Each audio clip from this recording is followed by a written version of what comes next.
అందరికీ జై శ్రీరామ్. అందరికీ నమస్కారము. శ్రీ శ్రీ నల్లపోచమ్మ నాగదేవత దేవాలయము. ఈ గుడి చాలా పురాతనమైన గుడి. ఇక్కడ ఉన్న స్థానిక గరిగంటి శ్రీదేవి గారు 2009లో కొత్త గుడి కట్టించినారు. దాని తర్వాత ప్రతి సంవత్సరము నవరాత్రులు, అమ్మవారి వార్షికోత్సవం, ఆషాఢ మాసంలో బోనాలు, శ్రావణ మాసంలో కూడా గాజు అలంకరణ, రకరకాలుగా అన్ని పూజలు జరుగుతాయి ఇక్కడ. తర్వాత ఇక్కడ ఉన్న అమ్మవారు శ్రీ శ్రీ నల్లపోచమ్మ నాగదేవత దేవాలయము. ఇక్కడ వీళ్ళు చాలా పవర్ఫుల్ అమ్మవారు. ఏ మొక్కు కోరుకున్నా కూడా చాలా మంచిగా జరుగుతాయి. వచ్చిన ప్రతి భక్తులు కూడా సుఖ సంతోషాలతో సంతోషంగా ఉంటారు. వచ్చిన అమ్మవారికి ఎవరైనా కూడా కొంగు బంగారం చేస్తుంది. ఇక్కడ మళ్ళీ తర్వాత కూడా మళ్ళీ మనకి శ్రావణ మాసంలో కానీ, పాల్గొన శుద్ధ పంచమి నాడు కానీ ఎప్పుడైనా కూడా సరే ఇక్కడ నాగపాము కూడా ఉన్నది. చాలా అప్పుడప్పుడు కనిపిస్తూనే ఉంటుంది. ఇక్కడ ఉన్న గుడిలో ప్రతిరోజు మంచిగా అమ్మవారికి అభిషేకం జరుగుతుంది, కుంకుమార్చన ఉంటుంది. మళ్ళీ సాయంత్రం అమ్మవారికి పల్లె ఊరేగింపు ఉంటుంది.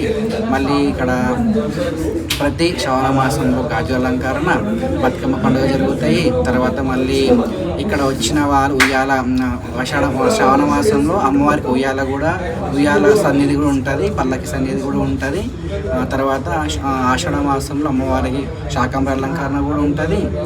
తర్వాత అమ్మవారికి ఇక్కడ వచ్చిన భక్తులకి ఎవరైనా కూడా సరే వివాహం కాకపోతే వివాహం అవుతుంది, సంతానం అవుతుంది.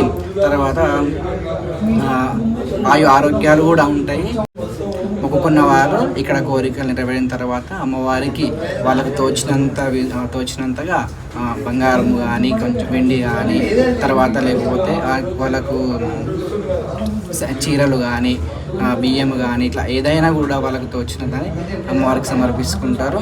ప్రతి నెల పౌర్ణమి రోజు లోక కళ్యాణార్థం అందరూ బాగుండాలని చెప్పేసి ప్రతి నెల ప్రతి పౌర్ణమికి చండీ హోమం జరుగుతుంది. ఎవరైనా కూడా చండీ హోమంలో పాల్గొనాలనుకున్నా, గోత్రనామాలు పూజ చేయించుకోవాలనుకున్నా 116 రూపాయలు కట్టించుకొని చేయించుకోవచ్చు. వెంబడే హోమం అయిపోయిన తర్వాత మీకు ప్రసాదం కూడా ఇవ్వవాడు. కలశము కానీ, బొట్టు కానీ, విభూతి కానీ ఏదో ఒకటి ప్రసాదం ఇవ్వవాడు. శ్రీ శ్రీ శ్రీ నల్లపోచమ్మ నాగదేవత ఆలయ స్థల పురాణం మాకు తెలిసినంత వరకు ఈరోజు మేము ఈ సందర్భంగా తెలియజేస్తున్నాము. ఈ ఆలయము ఇక్కడ అమ్మవారు నాగదేవత స్వయంభుగా ఇక్కడ అమ్మవారు సంచరిస్తూ ఉండేదని మా చిన్నతనంలో మా తల్లిగారు చెప్పేది. మేము ఇక్కడ గడ్డి చేనులు ఉండే, ఇక్కడ రావద్దు పోవద్దు, ఇక్కడ పెద్ద పాము ఉంది, ఇక్కడికి వెళ్ళొద్దని మా అమ్మ అప్పుడు మా చిన్నతనంలో అంటే 55 సంవత్సరాల క్రితం మా అమ్మ చెప్పేది. తర్వాత కాలక్రమంలో ఇక్కడ ఒక చిన్న గుడి ఎవరు ఏర్పాటు చేసారో ఇక్కడ ఒక చిన్న గుడి ఉండేది. మాకు కాయలు వచ్చిన తర్వాత మేము ఈ ప్రాంతంలో వచ్చి తిరుగుతున్నప్పుడు ఇక్కడ ఒక చిన్న గుడి ఉండేది. ఆ గుడికి కొంతమంది ఇక్కడ చేనులో వచ్చిన వాళ్ళు అక్కడ పూజలు చేసి వెళ్ళేవాళ్ళు. ఆ తర్వాత 1992లో ఇక్కడ స్థానికులందరూ కలిసి అప్పుడు మేము కూడా ఇక్కడ స్థానికంగా మేము కూడా మా వంతుగా మేము కూడా ఉండి, అదేవిధంగా ఇక్కడ ఉన్నటువంటి స్థానిక పెద్దలు కూడా అందరు కూడా కలిసి ఇక్కడ అమ్మవారి గుడిని ఒక చిన్న గుడిగా నెలకొల్పడం జరిగింది. కాలక్రమంలో ఆ గుడి ఒక 15-16 సంవత్సరాల తర్వాత, ఆ గుడి వెలిసిన తర్వాత ఒక 15-16 సంవత్సరాల తర్వాత అమ్మవారి ఆశీస్సులతో అమ్మవారు మాకు ఇచ్చినటువంటి అదృష్టంగా వరంగా భావించి అమ్మవారు ఈ గుడిని పునర్నిర్మాణం చేసేటటువంటి అదృష్టాన్ని అమ్మవారు మాకు కల్పించడం జరిగింది.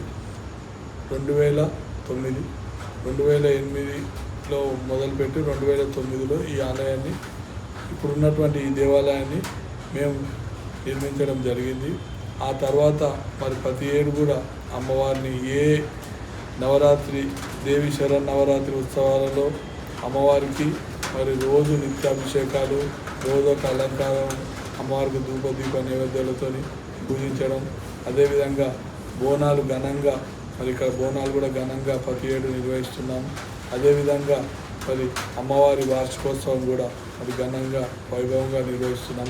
ఇవన్నీ కూడా మేము ఇక్కడ ఉన్నటువంటి స్థానిక యువకులతో కలిసి బస్సు పెద్దలతో కలిసి వాళ్ళందరి సహాయ సహకారాలతో మేమంతా ప్రతి ఏడు ఏ లోటు చేయకుండా అమ్మవారి ఆశీస్సులతో ఇక్కడ నిర్వహిస్తున్నాము. ఇదే విధంగా మరి మేము ఉన్నంత వరకు మా తర్వాత వచ్చే వాళ్ళ తరానికి కూడా అమ్మవారి అదృష్టాన్ని కల్పిస్తుందని మేము మనస్ఫూర్తిగా కోరుతున్నాము. ఎందుకంటే అమ్మవారికి మనం గోరంత చేస్తే అమ్మవారు కొండంత మనకు గౌరవం ఇస్తుందని ఒకటి ఉదాహరణగా మరి ఎన్నో సందర్భాలు చెప్పడం జరిగింది.